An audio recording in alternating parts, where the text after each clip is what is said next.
初めて一人暮らししたのは築15年ほどのアパート。見た目は決して綺麗ではありませんが、部屋は私が入居をする前にリフォームされていて快適でした。ただ住み始めてすぐに気になることが起きたんです。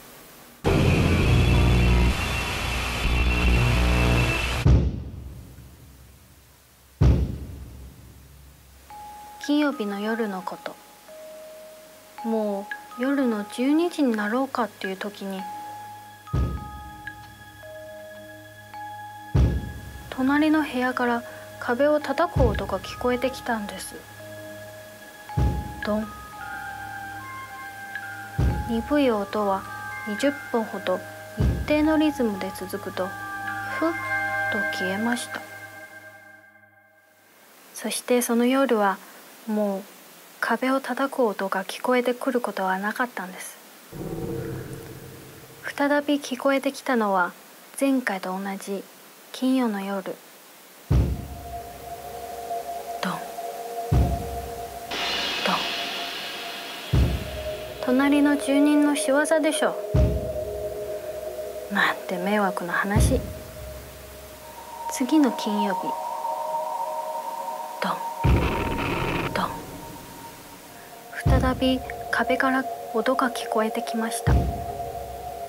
私はカッとなって思い切り壁をドンと蹴りました。すると隣の部屋から蹴り返してきたのです。さすがに頭にきた私は部屋を飛び出し、隣の部屋のブザーを押しました。出てきたのは中年の男の人でした。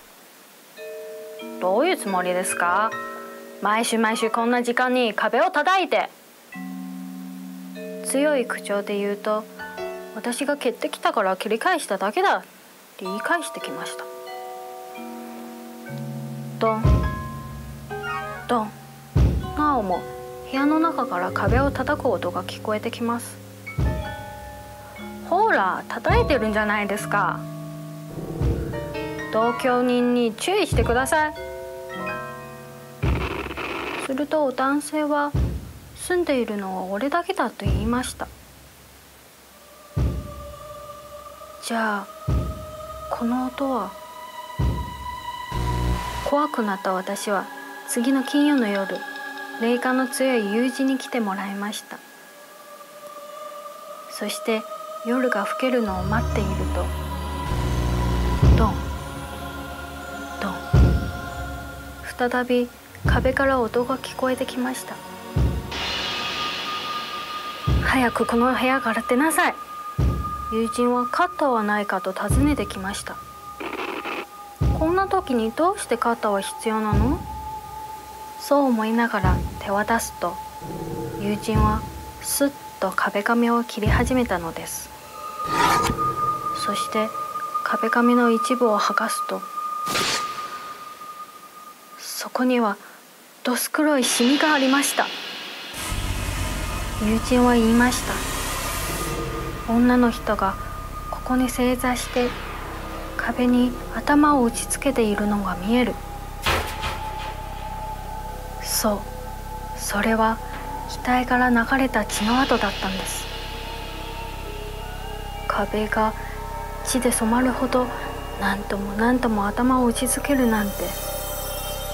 私がすぐにアパートを引き払ったのは言うまでもありません。きっとあの部屋は再び壁紙を張り替えて貸し出されているのでしょう。そして金曜日の夜になると、きっと